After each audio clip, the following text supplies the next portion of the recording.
que você faria se soubesse que cada "por favor, me aceite" está custando não apenas sua dignidade, mas seu império?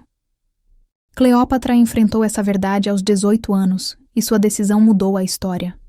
Prepare-se, você nunca mais vai pedir permissão para existir depois deste vídeo. Seu cérebro está traindo você. Neste exato momento, enquanto você assiste este vídeo, há uma guerra silenciosa sendo travada na sua mente. Uma guerra entre a necessidade patológica de aprovação e o chamado ancestral para a soberania. E até agora, a necessidade de validação tem vencido todas as batalhas. Vamos entender por que isso acontece em um nível neuroquímico. Cada vez que você recebe um like, um elogio, um reconhecimento, seu cérebro libera uma dose de dopamina. O mesmo neurotransmissor liberado por drogas como cocaína, você está literalmente viciada em aprovação. E como todo vício, isso exige doses cada vez maiores, para produzir o mesmo efeito. O que começou com um "muito bem" da sua mãe, agora exige promoções, salários altos, casamentos perfeitos e uma imagem impecável nas redes sociais. Cleópatra compreendeu essa mecânica perversa ainda adolescente. Ao ser coroada aos 18 anos, ela enfrentou o que Napoleon Hill chamaria de o momento do desespero transformador, a encruzilhada onde você percebe que continuar no mesmo caminho é mais doloroso que enfrentar a mudança. Ela poderia ter buscado a aprovação da corte, dos sacerdotes, do exército. Em vez disso, escolheu um caminho mais radical. Tornou-se tão valiosa que a aprovação se tornou irrelevante. Vamos examinar os mecanismos psicológicos que mantêm você presa nesse ciclo. O primeiro é a escassez mental. Você foi condicionada a acreditar que validação é um recurso limitado, que você precisa disputar com outras mulheres, colegas de trabalho, até mesmo com amigos. Isso cria uma mentalidade de escassez, onde cada elogio dado a outra pessoa é percebido como uma perda para você. O segundo mecanismo é o medo da exclusão social, herdado de nossos ancestrais, quando ser excluído da tribo significava morte certa. Seu cérebro límbico ainda não compreendeu que um comentário negativo nas redes sociais não significa risco de vida. O terceiro é o viés de confirmação. Você busca ativamente sinais de aprovação e ignora evidências contrárias, criando uma realidade distorcida, onde a opinião alheia parece mais importante do que realmente é. Cleópatra quebrou esses padrões através do que chamarei de autenticidade estratégica. Ela não se tornou indiferente às opiniões alheias, tornou-se seletiva. Criou um sistema de valores interno tão forte que apenas a opinião de quem realmente importava era considerada. E quem importava? Aqueles que compartilhavam sua visão de um Egito poderoso e independente. Agora, vamos falar sobre custo de oportunidade, um conceito econômico que explica perfeitamente o preço da sua dependência emocional. Cada minuto que você gera preocupando-se com o que outros pensam é um minuto que você não está usando para construir seu império pessoal. Cada energia mental desperdiçada, decifrando mensagens de texto, é energia que não está sendo investida no desenvolvimento de habilidades valiosas. Cleópatra entendeu isso quando, ao ser expulsa de Alexandria por seu irmão, ela não gastou seu tempo tentando reconquistar a simpatia da corte. Em vez disso, investiu cada recurso em entender Júlio César, suas ambições, medos, desejos mais profundos. Ela aplicou o que Napoleon Hill descreve como foco em objetivo principal, a capacidade de ignorar distrações emocionais, em prol de um objetivo maior. E qual era seu objetivo maior? Não sobreviver, não ser amada, mas governar o Egito e garantir sua independência. O momento de virada para você começa com um exercício simples, mas profundamente transformador que chamarei de auditoria de aprovação. Durante as próximas 24 horas, você vai registrar. Cada vez que buscar validação externa, cada vez que checar likes, cada vez que modificar uma opinião para agradar, cada vez que pedir o que você achou, no final do período, você terá um retrato cru da extensão do seu vício. A maioria das minhas estrategistas magnéticas descobre que gasta entre 3 a 4 horas diárias em atividades relacionadas à busca de aprovação. Isso significa 21 a 28 horas por semana. Praticamente um trabalho de tempo integral buscando validação. Cleópatra não tinha esse luxo. Ela governava um império que se estendia do Mediterrâneo à Núbia. Cada minuto contava. E os seus minutos? Eles estão contando a favor do seu império, ou alimentando uma dependência emocional? A transição da busca por aprovação para a construção de autoridade exige o que chamarei de reestruturação cognitiva da validação. Você precisa reprogramar sua mente para entender que validação externa é como doce, agradável no momento, mas vazia nutricionalmente, enquanto a autoridade é como proteína, constrói músculo emocional, fortalece sua presença, sustenta seu império pessoal. Cleópatra exemplificou isso quando, em vez de buscar o amor de César, buscou seu respeito. O amor é volátil, emocional, imprevisível. O respeito é baseado em valor percebido, é consistente, duradouro. E como se constrói respeito? Através de competência incontestável, integridade inabalável e valor tangível. Ela não era apenas a rainha do Egito. Ela era uma das pessoas mais educadas de sua época. Falava 9 línguas, entendia de economia, estratégia militar, diplomacia. Sua autoridade não vinha de seu título, mas de seu valor substantivo. O fechamento deste capítulo é um desafio direto. Qual é o preço que você está pagando pela sua dependência de aprovação? Não em termos vagos, mas concretos. Que oportunidades profissionais você perdeu por medo de desagradar? Que relacionamentos saudáveis você sabotou por insegurança? Que ideias revolucionárias você abafou por temer o julgamento alheio? Cleópatra pagaria qualquer preço, exceto um: o preço de sua soberania. Quando Otaviano ofereceu a ela a chance de se render e ser exibida como troféu em Roma, ela escolheu a morte. Esse foi o ápice da independência emocional. A recusa final de buscar aprovação, mesmo ao custo da vida. Suas batalhas podem não ser tão dramáticas, mas o princípio é o mesmo. Até que ponto você está disposta a ir para parar de pedir permissão e começar a comandar sua própria vida? A autoridade não é um dom místico concedido a poucos iluminados. É uma ciência exata que pode ser aprendida, praticada e dominada. Cleópatra não nasceu com autoridade. Ela a forjou através de princípios que vou revelar agora. O primeiro princípio é o que chamarei de paradoxo da autoridade. Quanto menos você busca aprovação, mais autoridade você naturalmente emana. Isso acontece porque autoridade e necessidade de validação são incompatíveis, como água e óleo. Quando você precisa de aprovação, você automaticamente se coloca em posição inferior. Quando você emana a autoridade, você estabelece igualdade ou superioridade psicológica. Cleópatra demonstrou isso magistralmente. Em seu primeiro encontro com Júlio César, enquanto outros governantes se curvavam, ela se apresentou como igual, não uma suplicante, mas uma parceira em potencial. Ela aplicou o que Napoleon Hill chamava de autoconfiança. Não uma confiança vaga, mas a confiança específica, que vem do domínio substantivo. Vamos desconstruir os pilares da autoridade cleopatrina. O primeiro pilar é a presença impecável. Não estou falando de beleza convencional. Estou falando de como você ocupa espaço. Cleópatra entendia de linguagem corporal antes do termo existir. Sua postura era sempre ereta, seus gestos deliberados. Seu contato visual firme, mas não desafiador. Ela não se apressava, movia-se com a calma.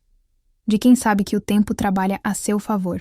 Estudos modernos de neurociência confirmam que apenas 2 minutos na postura de poder. Peito aberto, ombros para trás, queixo levemente elevado. Aumentam a testosterona, hormônio da assertividade, em 20%, e diminuem o cortisol, hormônio do estresse, em 15%. Cleópatra intuía isso. Sua presença física já comunicava autoridade, antes que ela pronunciasse uma única palavra. O segundo pilar é a comunicação estratégica. Cleópatra não falava, ela se comunicava com um propósito específico. Cada palavra era escolhida, cada pausa calculada, cada tom modulado para produzir o efeito desejado. Ela falava 9 línguas não por exibicionismo, mas porque entendia que para influenciar alguém, você precisa entrar em seu mapa mental.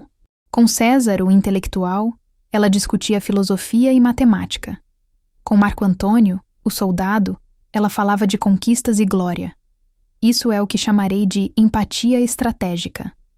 A capacidade de entender o mundo interior do outro.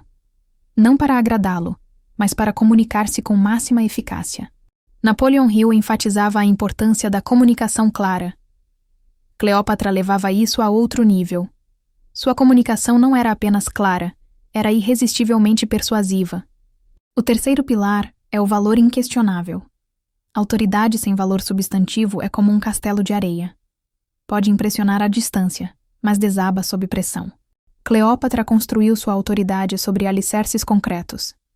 Seu conhecimento profundo de administração pública, sua compreensão de economia global, sua habilidade estratégica. Ela não governava por decreto. Governava por competência. E isso nos leva a um princípio crucial. Autoridade concedida, títulos, posições. É frágil, autoridade conquistada, respeito através de competência. É inquebrável. Quantos líderes você conhece que dependem de seus títulos para comandar respeito? E quantos comandam respeito independentemente de suas posições? Cleópatra pertencia ao segundo grupo. Quando foi expulsa de Alexandria, seu título foi revogado, mas sua autoridade permaneceu intacta, porque estava baseada em quem ela era, não no cargo que ocupava. Agora vamos falar sobre a aplicação prática desses princípios na sua vida. O primeiro passo é o que chamarei de auditoria de autoridade. Faça a si mesma estas perguntas cruciais. Onde em sua vida você tem autoridade concedida? Seu cargo, seu título de mãe, etc. Onde você tem autoridade conquistada? Respeito genuíno baseado em sua competência? Onde você carece de ambos? Esta avaliação honesta é fundamental. Cleópatra faria essa análise constantemente. Ela sabia que sua autoridade como faraó era concedida por linhagem, mas sua autoridade como governante precisava ser conquistada diariamente através de decisões sábias, estratégias eficazes e resultados tangíveis. O segundo passo é o desenvolvimento de competência especializada. A autoridade flui naturalmente da maestria. Em que área você pode se tornar verdadeiramente excepcional? Cleópatra escolheu a diplomacia e a estratégia política. Sua maestria nessas áreas era tão incontestável que mesmo seus inimigos a respeitavam. Napoleon Hill falava sobre conhecimento especializado, como um dos degraus para o sucesso. Mas vai além. Conhecimento especializado é a base da autoridade natural. Quando você se torna a pessoa mais competente, na sala em sua área de atuação, a autoridade não precisa ser exigida. Ela é naturalmente reconhecida. O terceiro passo é a implementação de presença autêntica. Isso vai além da linguagem corporal. É sobre a energia que você emana. Pessoas com autoridade autêntica possuem o que os franceses chamam de je ne sais quoi, uma qualidade indescritível de presença que comanda. Atenção naturalmente. Cleópatra tinha isso em abundância. E como desenvolver isso? Através do que chamarei de alinhamento valor-ação. Quanto mais suas ações estão alinhadas com seus valores fundamentais, mais autêntica será sua presença.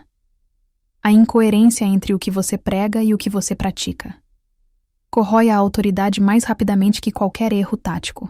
Cleópatra era absolutamente coerente em seu compromisso com o Egito. Cada decisão, cada aliança, cada movimento estratégico reforçava esse compromisso. As pessoas confiavam nela não porque ela era perfeita, mas porque era previsivelmente dedicada a seu propósito maior. O quarto passo é o domínio da narrativa pessoal. Cleópatra era uma contadora de histórias magistral, mas sua obra-prima era a narrativa sobre si mesma. Ela não era Cleópatra, a mulher grega governando o Egito. Ela era a própria encarnação de Ísis, a deusa egípcia. Essa não era mera propaganda. Era a compreensão profunda de que a autoridade está intimamente ligada à história que as pessoas contam sobre você. Que história estão contando sobre você? E mais importante, que história você está contando sobre si mesma? Sua narrativa pessoal é de vítima ou de arquiteta? De seguidora ou de pioneira? De aprendiz ou de mestra? Cleópatra escolheu conscientemente uma narrativa de soberania divina. E você? Napoleon Hill entendia o poder da autossugestão, a prática de repetir afirmações para reprogramar a mente.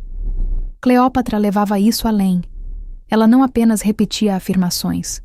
Ela vivia uma narrativa tão poderosa que outros naturalmente a abraçavam. O fechamento deste capítulo é sobre a transição da teoria para a prática. A autoridade não se conquista em um dia. Constrói-se através de ações consistentes ao longo do tempo. Comece pequeno. Exercite sua autoridade nas situações de baixo risco. Expresse uma opinião impopular em uma reunião. Tome uma decisão unilateral em uma área onde você tem competência. Estabeleça um limite claro com alguém, que constantemente o ultrapassa. Cleópatra não começou desafiando Roma. Começou estabelecendo sua autoridade na corte egípcia. Cada pequeno ato de autoridade é como um músculo que se fortalece com o uso. E com o tempo, esses pequenos atos se acumulam até que um dia você se descobre não mais buscando aprovação, mas naturalmente comandando respeito, não através de arrogância ou força, mas através da autoridade tranquila, que vem do valor substantivo e da presença autêntica. Essa é a verdadeira alquimia da autoridade. Transformar a necessidade de validação externa em soberania interior. Inabalável. A lealdade não se pede. Conquista-se através de 3 pilares, que Cleópatra dominou. O primeiro, valor inquestionável. Ela não era apenas uma rainha decorativa. Falava 9 línguas, dominava economia, diplomacia e estratégia militar. Oferecia tanto valor que a lealdade tornava-se a única escolha lógica. O segundo pilar, consistência implacável. Suas promessas eram cumpridas, suas ameaças executadas. Essa previsibilidade criava confiança inabalável. O terceiro, visão compartilhada. Ela não pedia lealdade a si mesma, mas ao Egito eterno. As pessoas dedicam-se a causas, não a indivíduos. Napoleon Hill chamava isso de mastermind, a união de mentes em torno de um propósito comum. Cleópatra transformou seu governo numa causa pela qual valia a pena morrer. Aplicação prática. Avalie seus relacionamentos. Você oferece valor tangível? Suas ações são consistentes com suas palavras? Sua vida inspira outros a se juntarem à sua causa? Lealdade genuína floresce onde há benefício mútuo e propósito compartilhado.